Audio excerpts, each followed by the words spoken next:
Hello everybody, John Felt here on this Labor Day weekend, and I have some weather to talk about. I know a lot of the national attention's on Dorian, Hurricane Dorian. Aircraft measured it recently as a Category 5, so a lot of the nation's attention is on Dorian. But in the middle part of the nation, there's some action as well. There have been some severe storms here and there, some heavy rain. But it looks generally quieter as we round out the month of August into the first part of September.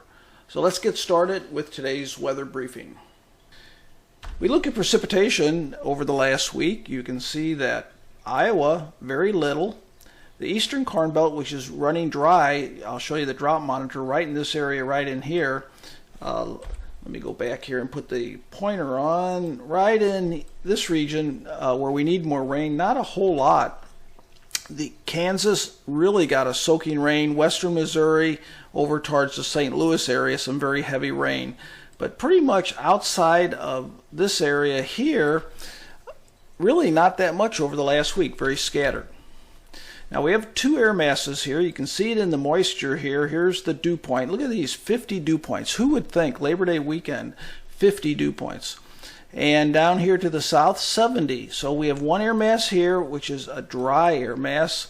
We have another air mass here, which is a moist air mass. And right between here is where all the action has been, the convergence between these two air masses. Now, look at this. Who would think? Now, if you remember the outlook for the summer, it's working out pretty good. I think when I saw that outlook and looked at the models for the cooler than normal temperatures, I was a little skeptical, but look at this. It's turned out pretty nice over the last week. And again, here's that boundary. Air mass 1, cool. Air mass 2, hot.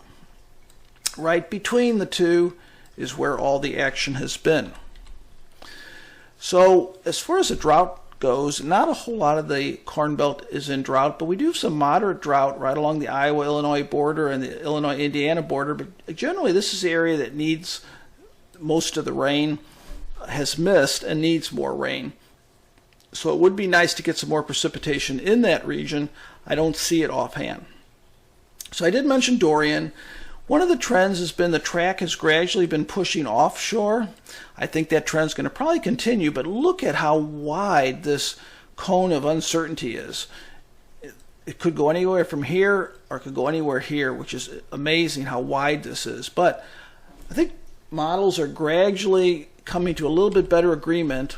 And matter of fact, there are some models that even have it further offshore. So I think we're going to continue to see this. If it gradually reduces the threat over Florida, then the Carolinas could be at risk. But overall, if you look at past tracks, these are all the past tracks that originated in this area.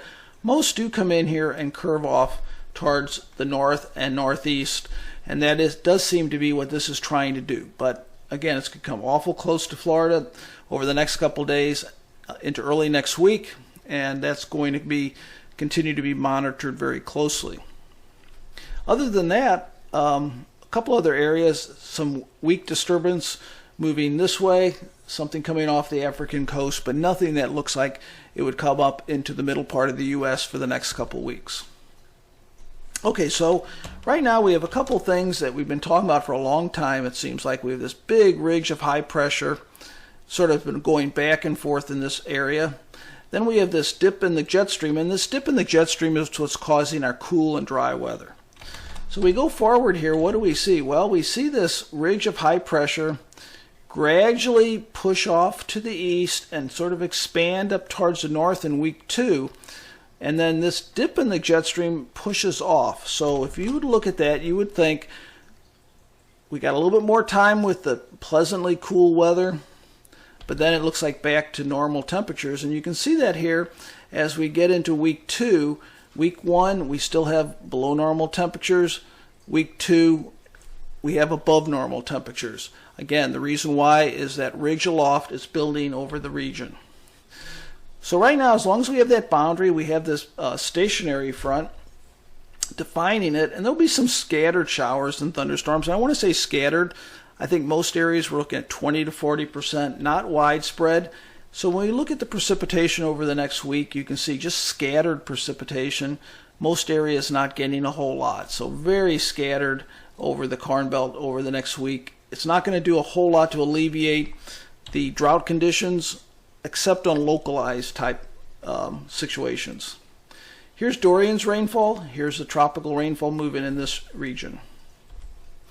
So when we look at the extended, week 1, below normal temperatures. Week 2, I think this is a little bit overdone on the cool side. I think it's going to be more near normal in week 2. And overall, dry or below normal precipitation week 1. And for most part, below normal precipitation week 2, except maybe for the far western Corn Belt. So overall, looks like pretty quiet weather going forward for the next couple weeks. I don't see anything real widespread, real extreme, and I don't see anything in the tropics affecting us. So overall, that's what we'd expect as we get into September. So that's the overall outlook. I hope you enjoy your Labor Day weekend, and at least we don't have anything over the Midwest like the concerns over the southeast U.S. with the hurricane. Take care.